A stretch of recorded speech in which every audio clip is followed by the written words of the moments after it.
오늘은 우리 결국 복음이다라는 제목으로 이제 말씀 함께 나누도록 하겠습니다.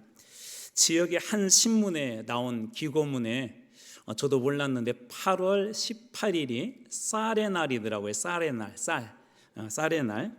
그러면서 거기에 이런 내용이 있었어요. 쌀 한 토를 위한 88번의 정성. 이 정도로 많은 정성이 가야 쌀 한 톨이 나온대요. 그러면서 이런 내용으로 이렇게 쓰여 있는데 한번 들어보십시오. 한자 쌀미자를 풀어보면 쌀을 수확하기 위해 88번의 수고로움이 필요하다는 의미가 담겨 있는데, 쌀미자가 한자 8, 8팔, 그 다음에 10, 8팔로 풀어낼 수 있다는 것을 바탕으로 쌀을 생산하는데 필요한 농부의 손길이 88번이라는 의미를 담아 8월 18일로 지정했다고 한다. 쌀미자에 보면은 그 쌀미자에 이렇게 한자를 이렇게 나눠서 보면 8팔, 10, 8팔 그렇게 들어있대요. 그래서 그렇게 쌀미자가 나오게 된 이유를 어떤 분은 설명하기를 이렇게 88번의 손길이 가야 쌀 한 톨이 나온다라고 해서 이렇게 쌀미자를 만들었다고 하는 그런 의견이 있어요. 이분이 기고문에 그런 내용을 쓴 것입니다. 어디 농부의 그 손길만 있어서 그렇게 쌀 한 톨이 생산될 수 있을까요? 하늘의 별과 달, 햇볕과 바람, 폭풍우와 이슬비, 천둥소리와 뻐꾸기 울음소리를 수없이 반복하고 거기에 농부의 땀방울이 깊숙이 스며들어야 이 가을에 쌀 한 톨이 됩니다. 마찬가지로 한 사람의 그리스도인이 되기 위해서도 엄청난 그런 일들이 일어나야 합니다. 우리는 어느 순간에 내가 예수를 믿은 것 같고, 어느 순간에 한마음교회 출석한 것 같고, 세례받고 그리스도인이 된 것 같지만, 한 사람에게 복음이 전해지기까지 아마 그 역사로 올라가다 오면 수만 가지 사건과 수만 가지 역사들이 우리 이전에 일어났기 때문에 오늘 우리에게도 이 복음이 넘어올 수 있었던 것입니다. 복음은 인종을 뛰어넘고 대륙을 뛰어넘었습니다. 수많은 사람들을 건너서 누군가에 오기까지, 어떤 사람은 고난으로, 어떤 사람은 감옥으로, 어떤 사람은 핍박으로, 그러한 역사들이 스며들어서 오늘 여러분들이 믿는 예수 그리스도를 여러분들이 만났다는 것입니다.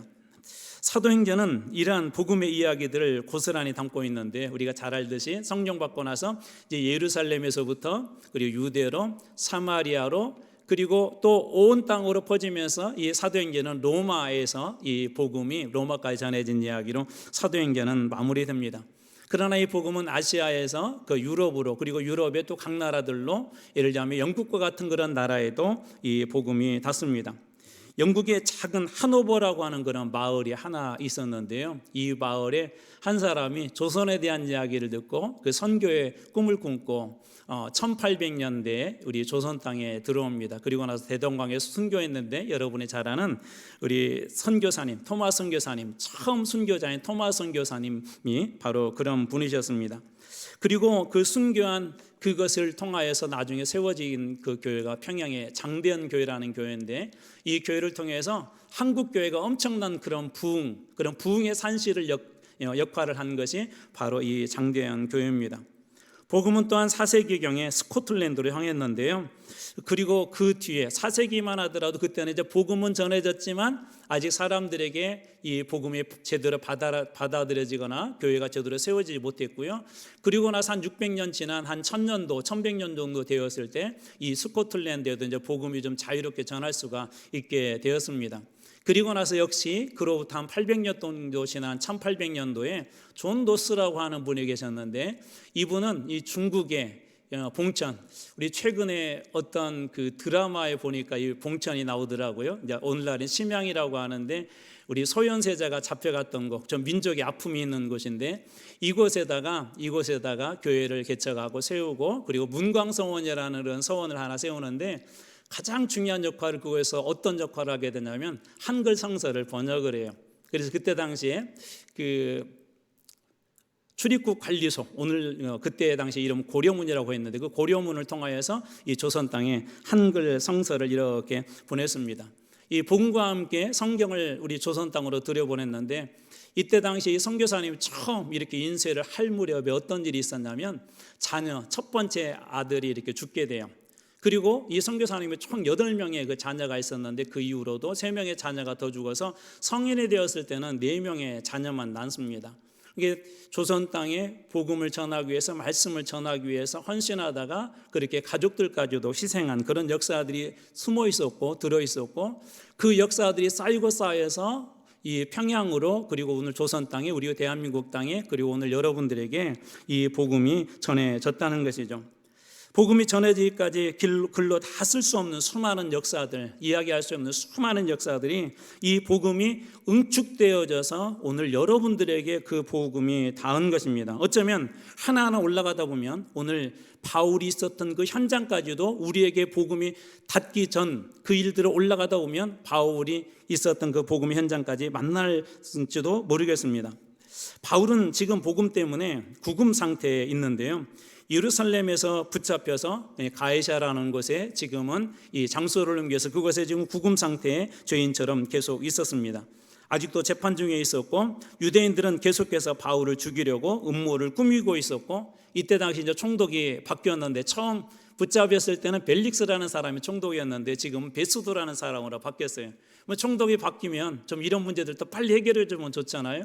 근데 이 총독에게도 두려움이 있었어요. 괜히 바울에 대한 유대인들의 감정이 너무나도 그때 당시 좋지 않았기 때문에 이 바울을 풀어지게 되면 유대인들의 감정을 건드릴까 봐 이 베스토는 여전히 끊임없이 계속해서 유대인들의 신음을 잃을까 봐 그 불안한 마음에 바울의 그 재판을 이게 차일피일 미루게 됩니다. 그래서 여전히 지금 바울은 감옥 안에 있는 것이죠. 자, 그러던 중에 예루살렘에서 이때 당시에 유대의 왕으로 이렇게 뽑힌 한 사람이 있었는데, 아그리빠라는 사람이 있었어요. 그 아내하고 이 두 사람이 이 베스도를 방문하게 됩니다. 이 가이사랴에 온 것이죠. 그때 마침 이 베스도 마음속에 어떤 마음이 들었냐면, 아그리빠가 유대의 종교와 그런 문화들을 잘 알기 때문에 그에게 조언을 구하면 이 바울의 문제를 어떻게 좀 잘 풀 수 있지 않을까 하는 그런 마음에 이렇게 조언을 구해요. 그래서 그 다음 날 이 바울을 이 두 사람이 만나기로 약속을 합니다. 오늘 본문의 말씀은 바로 이제 그 시점에서 그 다음 날에 대해서 바울을 만나는 장면으로부터 시작하게 됩니다. 오늘 말씀의 2절과 3절 제가 한번 읽어드리겠습니다. 아그리빠 왕이여, 유대인이 고발하는 모든 일을 오늘 당신 앞에서 변명하게 된 것을 다행히 여기나이다. 특히 당신이 유대인의 모든 풍속과 문제를 아심이니이다. 그러므로 내 말을 너그러이 들으시기 바라나이다. 오늘 2절과 3절은 바울이 아그리빠 앞에서 그 변호하기 위해서 소위 인사말이에요. 여는 말입니다. 그런데 여기 쭉 이렇게 보시면서 알겠지만 이 말이라는 것은 어떤 그 의미들이 있냐면, 힘이 있냐면요, 첫 마디가 그 뒤의 말을 바꿔놓는, 결정하게 되는, 사람의 생각을 결정하게 하는 아주 중요한 역할을 많이 한다는 것은 아마 경험적으로 여러분들이 아실 것입니다. 그래서 말을 하는데도 중요한 것이 있는데, 말의 그 시작이 중요하죠. 어떻게 시작하느냐에 따라서 어떤 사람의 마음을 탁 열 수도 있고, 또 어떻게 시작하느냐에 따라서 어떤 사람의 마음을 닫아버릴 수도 있습니다. 똑같은 내용을 말하는데 어떤 사람의 대화는 시작부터 술술 잘 풀려요. 그런 사람들이 있죠. 여러분 만나면 대화가 잘 풀리는 사람이 있어요. 근데 어떤 사람은 만나면 참 답답해, 대화가 풀리지 않는 그런 사람들이 있습니다. 어떻게 하면 좋을까? 오늘 이 바울이 그 말을 열어가는, 시작하는 그 말에서 우리가 중요한 교훈을 얻을 수가 있는데, 첫 번째, 바울은 왕에 대한 그런 존칭어를 사용합니다. 아그리빠 왕이요, 왕에 대한 그런 존칭어를 사용하고, 두 번째, 그를 칭찬하죠. 유대의 풍속과 이 문제를 가장 잘하는 사람, 아그리빠 왕은 그 쉽게 얘기하면 지혜로운 사람이에요. 유대의 풍속도 잘 알고 자신의 문제도 누구보다도 잘하는 아주 현명한 왕입니다라고 그렇게 인사말로, 여는 말로 그는 시작을 합니다. 그리고 나서 정중하게 마지막에 이런 부탁을 해요. 제 말을 끝까지 너그러이 들어주시기 바랍니다. 중간에 듣다 보면 좀 불편할 수도 있는데요, 제 말을 끝까지 한번 잘 들어주시면 좋겠습니다라고 왕에게 그런 이야기를 합니다. 좋은 말들은 사람들과의 그런 관계를 좋게 하고요, 좋은 말은 이 말하는 그런 시간들을 의미 있게 만들어주고 즐겁게 만들어줍니다. 좋은 말은 대화를 매끄럽게 만들어주기도 합니다.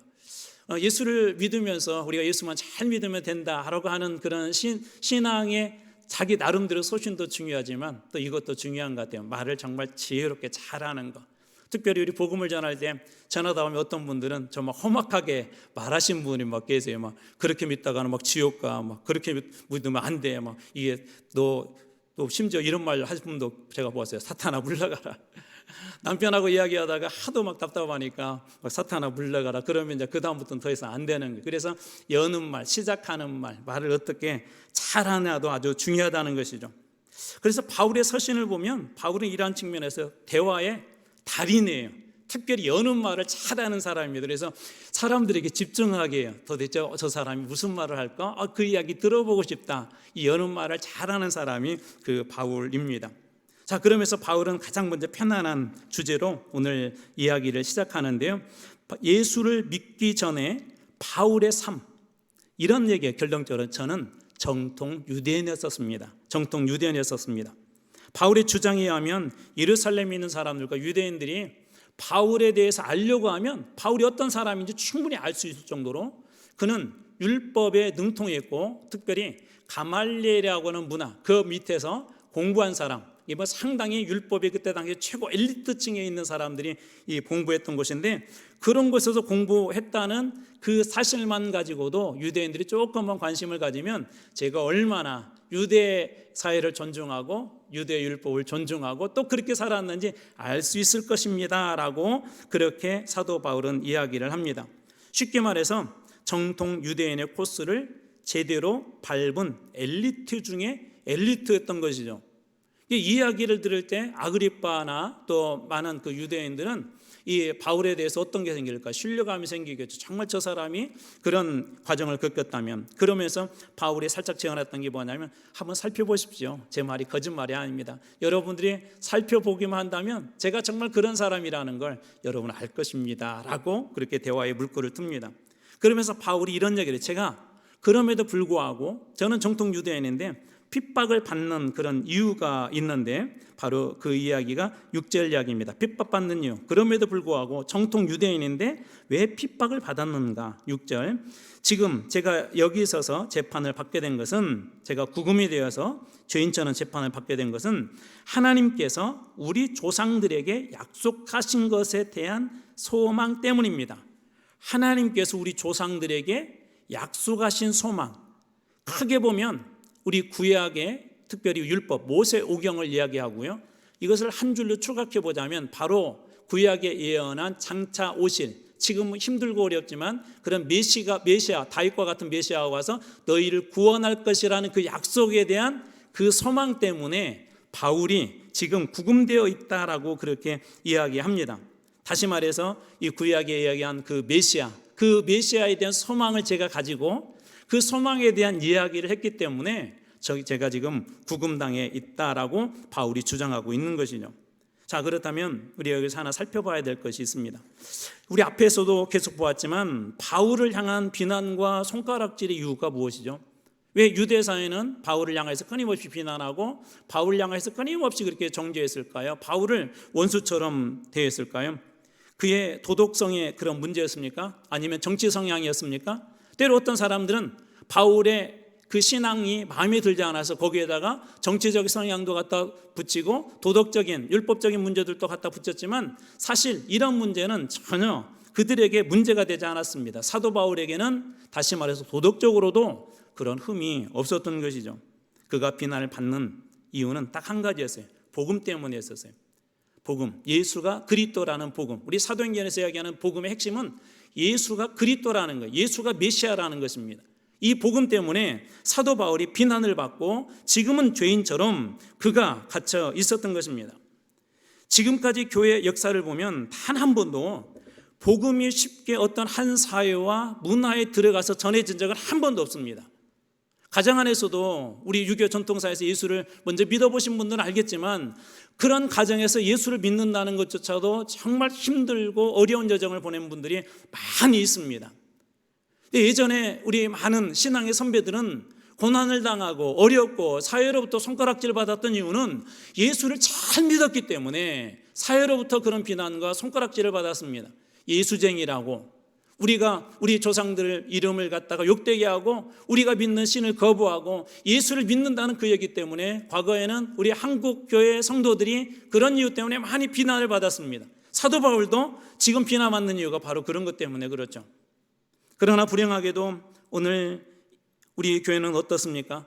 세상에서 비난받는 교회의 모습이 우리가 복음대로 살려고 하니까, 그 복음대로 살아내려고 몸부림치니까, 예수가 그리스도라고 내가 정말 진심으로 고백하고 예수의 그리스도 되심을 고백하고 그 신앙대로 살아내려고 하니까 여러분, 세상이 교회를 비난하는 것입니까? 아니면 교회가 말씀대로 살지 못하기 때문에 이 세상이 교회를 비난하는 것입니까? 불행하게도 이 후자에 훨씬 더 가깝습니다. 많은 분들이 예수를 잘 믿지만, 대부분 분들이 예수를 잘 믿으려고 그렇게 하지만, 불행하게도 어느 순간 우리 안에는 예수를 잘 믿고자 하는 그런 신앙의 열망보다도 인간적인 열망이 들어와서 복음을 훼손시키고 복음을 갖다 섞어버렸고 이 복음의 능력을 사라지게 만들어버린 한국교회를 향한 이 세상의 비난은 어쩌면 하나님께서 오늘 우리를 향하여 경고하시는 말씀이 아닌가 하는 그런 생각이 듭니다. 물론 모든 사람이 다 완벽하지 않습니다. 그것은 우리 자신의 역사만 봐도 알 수 있습니다. 여러분, 한 분 한 분의 역사를 이렇게 여러분 개인의 역사를 뒤돌아보면 여러분이 정말 잘할 때도 있고 예수 잘 믿을 때도 있지만 때로는 그렇지 못할 때도 있습니다. 신앙이 이렇게 상승곡선을 타고 올라갈 때도 있지만 어느 때나 하향곡선을 타고 끊임없이 그리스도인이 아닌 것처럼 추락할 때도 분명히 우리 개인들에게 있습니다. 사도 바울에게도 그런 때가 있었죠. 지금은 그가 복음 때문에 이렇게 갇혀 있었지만 그는 한때 예수 그리스도를 믿는 사람들을 핍박하는 핍박자였습니다. 대제사장에 가서 권한을 받아서 예수 그리스도를 믿는 사람, 예수를 그리스도라고 믿는 사람들을 잡아서 감옥 안에 넣은 그런 일들이 많았었습니다. 심지어 그리스도를 믿는 사람들을 그때 당시 죽이기도 했는데 그때 찬성표를 던진, 재판장에서 찬성표를 던진 그런 사람이 바로 바울이었습니다. 그리고 심지어 회당에 찾아가서 오늘 말씀에 보면 그리스도인을 찾아내서 협박하여서 강제로 예수를 저주하게 했대요. 예수를 저주하게. 이런 일들을 예전에 사울 때 이 바울이 했던 것입니다. 그리고 외국까지 찾아가서도 그리스도인들을 박해했다고 하는데요. 26장 11절을 쉬운 성경으로 제가 한번 읽어드리겠습니다. 잘 들어보십시오. 저는 회당마다 찾아다니면서 여러 번 그들을 처벌했으며 강제로 예수님을 저주하게 했습니다. 그들을 향한 저의 분노가 어찌나 심하였던지 저는 다른 도시에게까지 찾아다니면서 그들을 박해하기도 했습니다. 어떻게 보면 지금 예수의 복음을 위해서 생명을 걸 정도로 충성스럽게 살고 있는 사도 바울로 봐서는 과거의 이러한 모습은 수치스럽고 부끄럽고 누군가에게서는 이야기하고 싶지 않은 그런 아픈 과거 아닙니까? 남에게 들키고 싶지 않은 그런 과거 아닙니까? 우리들에게도 그런 과거들 한두 가지는 있습니다. 아픈 과거가 있고 남들에게 들키고 싶지 않은 그런 과거들이 있습니다. 어떤 것들은 너무나 고통스럽고 너무나도 창피해서 지금 이야기해도 얼굴이 화끈거리는 그런 것도 있습니다. 근데 바울은 지금 그런 얘기하고 있는 거예요. 바울은 그러한 과거에 대해서 그가 이야기하고 있습니다. 예수 믿는 사람을 핍박하고 조롱하고 심지어 협박하여서 예수 믿는 사람으로부터 당신이 믿는 그 예수를 저주하시오. 그러면 당신을 감옥에 가지 않겠소라고 그렇게 협박까지 했다는 것입니다. 엔도 슈샤쿠라는 침묵이라는 이 책은 여러분 꼭 한번 읽어보세요. 제가 이렇게 자꾸 이야기하는 이유는 그 책 속에서 주는 많은 그런 은혜들이 있어요. 오늘 또 한 장면을 여러분들에게 한번 소개하고 싶습니다. 도쿠가와 이에야스 때 기독교를 핍박하던 그때를 이렇게 배경으로 삼고 있는 그 소설인데요. 이때 당시에 기독교인들을 이렇게 색출하는데 몇 가지 방법이 있었어요. 첫 번째 이렇게 그림처럼 그 십자가 뒤에는 예수님의 그 형상이 있는데 그것을 갖다가 땅에 던지고는 그것을 밟고 지나가시오. 밟고 지나가면 예수 안 믿는 사람이기 때문에 살려주고 밟지 않고 지나가게 되면 예수 믿는 사람이기 때문에 그 사람을 죽이는데요. 몇 가지 이 영화에도 죽이는 장면이 등장하는데 이때 당시에 썼던 방법 중에 하나가 두 번째 방법이에요. 구덩이를 이렇게 파고 사람을 거꾸로 매달라서 그쪽에다 살짝 매달아서 집어넣은 다음에 귓볼 같은데 얼굴에다 살짝 상처를 내서 피가 뚝뚝뚝 바닥으로 떨어지게 합니다. 실제적으로 있었던 일이에요. 그때 당시에. 그러면 피가 한꺼번에 쏟아지면 한 번에 죽잖아요. 근데 피가 한 방울씩 한 방울씩 계속해서 떨어지니까 죽지도 않고 고통 속에서 계속해서 절규하는 것입니다. 차라리 빨리 죽으면 괜찮을 텐데, 빨리 그냥 거기서 순교하면 괜찮을 텐데 죽지도 못하고 매달려서 고통 속에서 끊임없이 신음하면서, 어쩌면 어떤 사람들은 하나님을 향해서 끊임없이 원망을 했겠죠.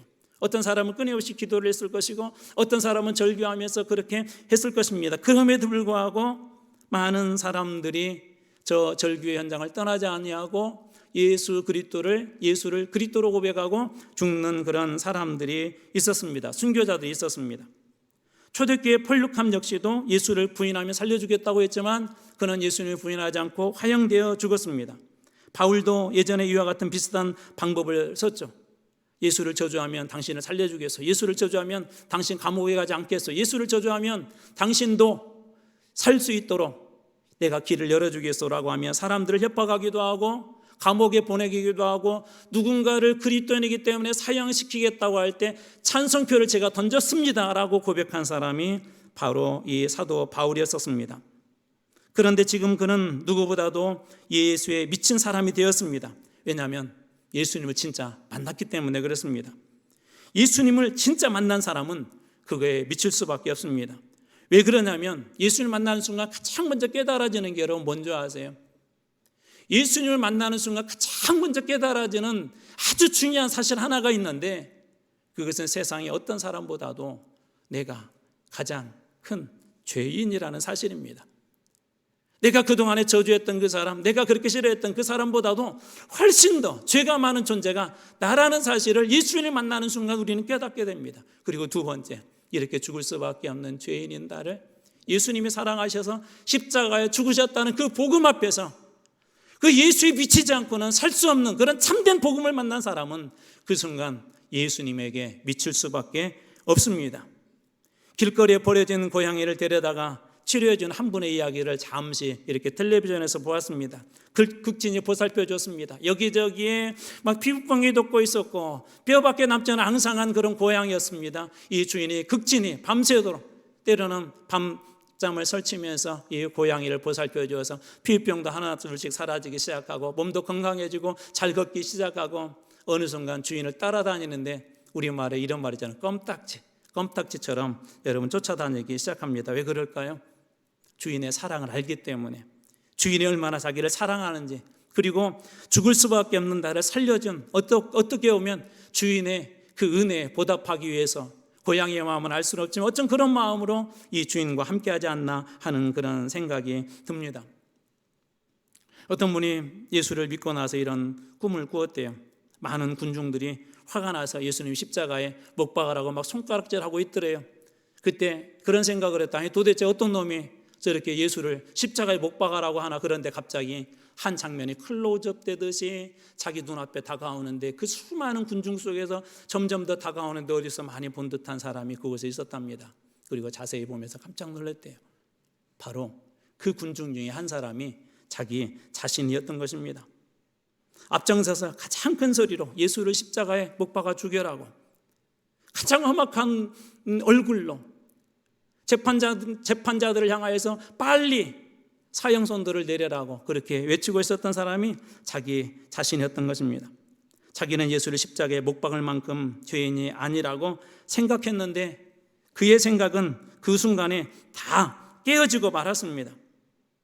우리는 예수님이 십자가에서 나를 위해 죽으셨다는 십자가의 복음을 심각하게 생각하지 않습니다. 그러나 분명한 한 가지 사실이 있는데, 십자가의 복음이 진짜 필요했던 것은 다른 사람이 아니라 1차적으로 우리 자신이라는 것을 절대 잊으면 안 됩니다. 예수님이 십자가에서 죽으셨던 그 복음이 되셔야 했던 가장 큰 이유는 우리 그냥 막연하게 이를 위해, 죄를 위해서가 아니라, 이 땅의 죄인들을 위해서가 아니라 십자가에 죽으셔야 했던 가장 큰 이유 하나를 뽑으라고 한다면, 나 때문에 예수님께서 십자가에 죽으셨다는 이 사실을 처절하게 고백할 수 있어야 그 사람이 진짜 복음을 만난 것입니다. 다른 사람이 예수를 십자가에 못 박은 것이 아니라 나 자신이 예수를 십자가에 못 박았다는 것, 말씀을 통해 성령을 통해 분명히 확인되어지고 확증되어지고 주님 제가 죄인입니다. 저 때문에 예수님 십자가에 죽으셨습니다라고 고백할 때 우리는 그때 참다운 복음을 진짜 만날 수 있는 것입니다. 사도 바울이 바로 이와 같은 것을 만나고 깨달은 거예요. 그러니까 예수에 미칠 수밖에 없었습니다. 여러분들 중에 혹시 어떤 병에 걸렸는데 누가 어떤 약을 소개해 주셨어요. 근데 먹어보니까 너무 몸에 잘 맞는 거예요. 막 여러분 몸이 좋아져요. 이렇게 삶이 즐거워져요. 혹시 그런 약을 만나본 분이 계십니까? 제가 예전에 이런 질문을 했더니 저도 만나봤어요. 무슨 약이었더니 구약과 신약을 만나봤대요. 아무튼 어떤 약이 되었던 그런 약 있으시잖아요. 하나 정도는 먹어봤더니 좋더라. 그러면 여러분 어떡하세요? 너무 좋으니까 내가 경험해 봤으니까 누군가에 가서 자꾸 소개를 하죠. 그런 증상이 있으면 가서 소개하지 않습니까? 사도 바울이 그런 거예요. 예수님 만나고 나서 그는 그래서 미칠 수밖에 없었던 것입니다. 죄로 죽을 수밖에 없었던 죄인인 나를 예수님이 그렇게 사랑하셨고 그리스도인들 당신을 따르는 그 제자들 끊임없이 핍박하였음에도 불구하고 여전히 예수님은 자기를 향한 그 끈을 놓지 않은 그 예수님을 만난 바울은 그래서 예수에 미칠 수밖에 없었던 것이죠. 바울은 그때 당시의 일을 회상하면서 26장 14절에 이렇게 고백합니다. 우리가 다 땅에 엎드러짐에 내가 소리를 들으니 히브리 말로 이르되, 이 바울은 히브리어에도 능청했어요. 헬라어에도 능통하지만 사울아 사울아 내가 어찌하여 나를 박해하느냐, 가시채를 뒷발질하기가 내게 고생이니라. 하나님은 분명하게 그때 말씀으로 이렇게 부르셨어요. 사울아 사울아 사울아 사울아 내가 어찌하여 나를 핍박하느냐. 여러분 성경을 읽을 때 어떻게 했습니까? 다윗의 이야기로 있습니까? 바울의 이야기로 있습니까? 베드로의 이야기로 있습니까? 우리는 성경을 읽을 때 보통 다른 사람의 이야기, 요나와 같은 위대한 선지자들에게만 일어나는 이야기, 다윗과 같은 왕들에게만 일어나는 이야기라고 그렇게 치부할 때가 많습니다. 그럼에도 불구하고 오늘 우리가 하나가 기억해야 될 것이, 성경은 오늘날에도 여전히 우리 모두에게 주었지만 하나님의 말씀은 구체적으로 여러분 한 분 한 분에게 말씀하고 계시다는 거예요. 바울은 수많은 사람들이 그곳에 있었지만 이 스스로 자기 혼자만이 유일하게 그곳에서 하나님의 음성을, 자기 이름을 불러주신 예수 그리스도의 음성을 듣지 않습니까?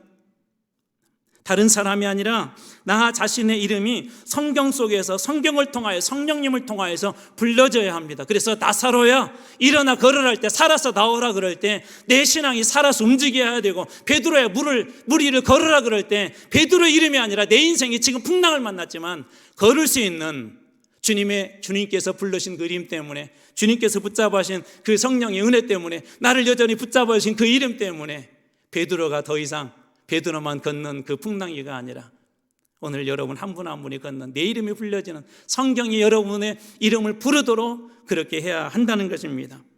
마른 뼈들이라고 말할 때, 독사의 자식들이라고 할 때 그 속에서 여러분들의 이름을 불러신 하나님의 음성을 듣게 될 때 우리는 그 음성으로 말미암아 불러신 그 주님의 이름으로 말미암아 우리 영혼이 새롭게 주님 앞에 더욱더 가까이 나갈 수 있을 것입니다.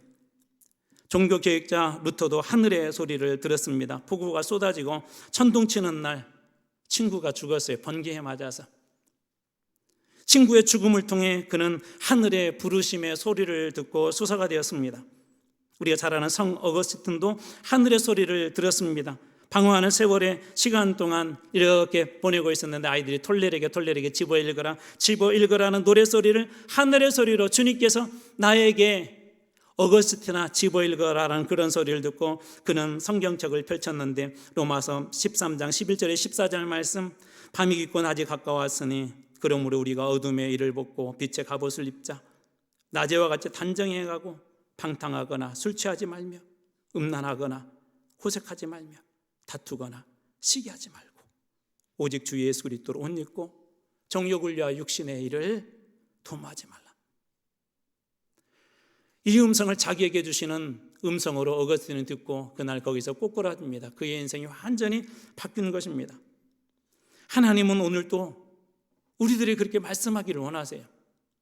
여러분 한 분 한 분을 성경을 통해서 이름을 부르면서 여러분의 삶에 대해서 지적하면서 여러분의 상태에 대해서 주님 말씀하시면서 여전히 주님은 오늘도 말씀하신다는 것입니다. 바울을 이렇게 불러주시고 왜 하나님께서는 그에게 이렇게 말씀해 주셨을까요? 중요한 한 가지가 있는데 깨닫게 하시고 바울을 증인으로 불러주시기 위해서 예수님께서는 그에게 나타나 말씀하셨던 것입니다. 16절입니다. 일어나 너의 발로 서라. 내가 내게 나타난 것은 곧 내가 나를 본 일과 장차 내가 내게 나타난 일에 너로 종과 증인으로 삼으려 함이니 너로 종과 증인으로 삼으려 함이니 본 일과 장차 내게 나타날 일. 본 일은 이미 사도 바울이 경험한 얘기를 하고 장차 나타날 일은 앞으로도 이 복음의 역사가 계속될 터인데 그런 일들에 쓰임받는 종으로 그리고 그런 일을 증언하는 증인으로 삼아주기 위해서 이 바울을 불러주셨다는 것입니다. 본 것과 보여줄 것, 앞으로 나타날 일, 그거에 대해서 증언하도록. 왜 이것이 중요할까요? 증인이 교회가 되지 못하는 이유는 이거예요. 본 것이 없기 때문에, 경험한 것이 없기 때문에. 예수를 만났다고 하는데 한 번도 그분의 음성이 내 가슴을 두들겨 본 적이 없어요.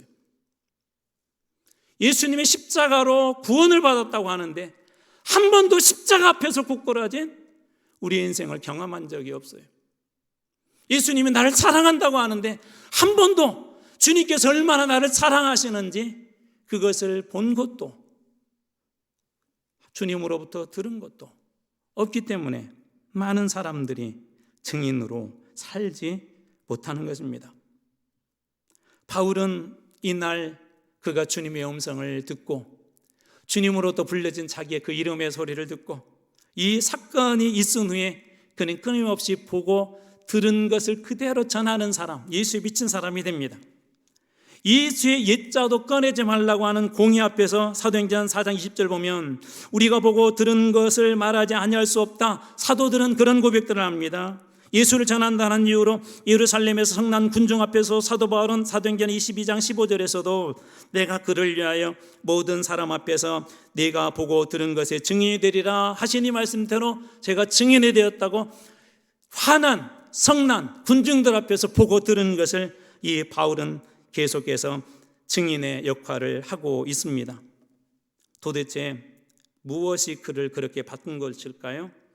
그가 예수를 관념적으로 믿은 것이 아니라 그냥 생각으로만 예수를 믿는 것이 아니라 어떤 사상으로만 예수를 믿는 것이 아니라 예수님의 음성을 들었고 그 예수님을 만났고 예수님을 경험했기 때문에 그는 성난 군중 앞에서도 자기를 죽이려고 하는 유대인들 앞에서도 그리고 오늘 본문에 아그리빠 왕과 베스도라고 하는 총독 이 두 사람은 바울을 살려줄 수 있는 충분한 능력이 있는 사람들입니다. 그런데 그런 사람 앞에서도 그는 여전히 증인이 되어 예수의 복음을 결국 또다시 전하고 있는 것입니다. 지금 그의 앞에 아그리빠와 베스도 같은 사람이 있다 할지라도 높은 사람이라 할지라도 그가 비록 나의 감옥 생활을 끝내거나 아니면 계속 붙잡아 줄 수 있는 사람이라 할지라도 그에게 더 필요한 것은 복음이었기 때문에 이 사도 바울은 그에게 복음을 전하고 있는 것이죠. 그들도 복음이 필요하기 때문에 복음이 필요하지 않는 사람은 한 사람도 없기 때문에 바울은 여전히 그들 앞에서 복음을 전하고 있는 것입니다. 그러자 사람들은 어떻게 반응하죠? 26장 14절 바울이 이같이 변명하며 베스도가 이 총독이었는데 그때 당시에 크게 소리내어 이르되 바울아 내가 미쳤도다. 내 많은 학문이 너를 미치게 한다 하니 이 베스도는 그런 얘기를 해요. 바울아 내가 미쳤다. 네가 미치지 않고는 어떻게 그런 말을 여기에 많은 의미들이 있어요. 너 그런 말을 하는 순간 너는 계속 감옥 살아야 돼. 너는 내가 풀어주고 싶어도 못 풀어줘 라는 그런 의미도 이 속에 내재되어 있습니다. 그들이 가지고 있는 사상과 생각과 또 너무나도 상반되기 때문에 미쳤다고 그렇게 합니다. 아그리빠는 뭐라고 합니까? 28절 말씀입니다. 아그리빠가 바울에게 이르되 내가 적은 말로 나를 권하여 그리스도인이 되게 하려는도다. 적은 말로 나를 권하여 이 짧은 설교로 나를 권해서 그리스도인이 되게 하려고 한다. 복음대로 삶에 미쳤다는 말도 듣고 비아냥거림을 당하기도 하는데 바울은 이런 일을 당해도 결국 그에게는 복음이었습니다. 복음. 비아냥거리고 야 어제도 예수 얘기하더니 오늘 또 예수 얘기냐? 어제도 복음 전한다고 하더니 오늘 또 복음 얘기냐? 그럼에도 불구하고 바울은 이 권력자들 앞에서 복음을 포기할 수 없었습니다. 그러면서 그들에게 간절하게 이렇게 호소합니다. 29절입니다. 이 말씀을 같이 한번 읽어보겠습니다. 같이 한번 읽습니다. 시작. 바울이 이르되 말이 적으나 많으나 당신뿐 아니라 오늘 내 말을 듣는 모든 사람도 다 이렇게 결박된 것 외에는 나와 같이 되기를 하나님께 원하나이다 하니라. 당신뿐만 아니라 오늘 내 말을 듣는 모든 사람도 다 나처럼 되기를 원합니다. 결박된 것만 빼고 이렇게 감옥에 갇힌 것만 빼고 나처럼 예수에 맺히고 복음에 맺히고 하나님의 그 사랑에 파묻혀 사는 복음으로 살아내는 그런 인생이 되면 좋겠다고 저는 하나님 앞에 간절히 기도합니다 라고 이 바울은 그렇게 고백합니다. 바울의 소울은 풀려나는 것보다도 바울은 자기 자신의 어떤 신체적인 구금에 대해서 변화하는 것보다도 그 사람들에게 더 좋은 복음을 전하고 싶었던 것입니다. 여러분, 교회는 어떤 곳일까요? 교회는 복음을 받은 사람들이 모이는 곳이 교회입니다. 그런데 그 다음 중요한 것이 있어요. 이 복음을 흘려보내는 곳이 진짜 교회입니다. 여러분 몸 안에는 우리 수많은 혈관들이 있는데 피가 생성된 다음에 어떡하죠? 그것을 계속 안에만 싸고 있나요? 그것을 흘려보냅니다. 몸 구석구석까지, 이 손가락 끝까지, 저 발가락 끝까지, 저 뇌 끝까지 전달되어질 때 우리 몸이 건강해집니다. 근데 우리가 막히게 되면 어떻게 되죠? 동맥 경화 같은 것이 오게 되면 우리 신체 어느 한 부위가 마비되기 시작하고 나중에는 쓰지 못하게 되고 나중에는 썩어버리게 됩니다. 교회 하나님의 복음을 주신 가장 중요한 이유는 동맥경화 같은 교회로 삼기 위해서 하나님이 주신 것이 아닙니다. 하나님께 우리에게 풍성한 사랑을 주신 것은, 넘치도록 주신 것은 우리 안에 채운 다음에 넘치도록 세상에 흘려보내라고 하나님께서 우리 가운데 그 사랑과 복음의 은혜를 주신 것입니다. 우리만을 위한 복음이 되어서는 안 됩니다. 우린 예수를 믿으면서도 기도 생활을 하면서 나만을 위한 복음 생활을 하려고 그래요. 주님, 저는 축복해 주세요. 우리 아이들은 축복해 주세요. 우리 가정은 축복해 주세요. 그렇지만 정작 이웃들을 위한, 구원을 위한, 영혼 살리기 위한 그런 기도는 많이 사라져버린 것 같습니다. 그러나 복음은 이제 더 이상 우리 자신에게만, 교회 안에만 머물러 있어서는 안 되고 교회를 넘어서 세상 누군가에게 흘러갈 때 복음이 건강해지고 교회가 건강해집니다. 왜 세상이 교회 비난할까요? 오늘 이러한 측면에서 보게 된다면 진짜 복음이 아닌 가짜 복음을 자꾸 전하려고 해서 그렇습니다. 교회 오면 건강해진다? 그 말도 맞습니다. 교회 오면 복 받는다? 그 말도 맞습니다. 그러나 그것은 장식품 복음입니다. 진짜 복음은 예수 만난 복음, 예수를 그리스도로 고백하는 복음, 그 예수님의 사랑을 받은 복음, 그 사랑 때문에 오늘 내가 살아났다는 그 복음, 그런 복음만이 참된 복음이 되고 간증이 되어야 할 것입니다. 우리 한국교회 유명한 김익두 목사님 이야기를 하고 말씀을 마무리할까 합니다. 이분은 평양에 유명한 깡패였어요. 예수를 믿고 어느 날 전도한다고 자주 가서 사람들을 괴롭혔던 장터로 갔답니다. 가서 예수를 전하고 예수의 사랑을 전하고 복음을 전하는데 사람들이 비웃었어요.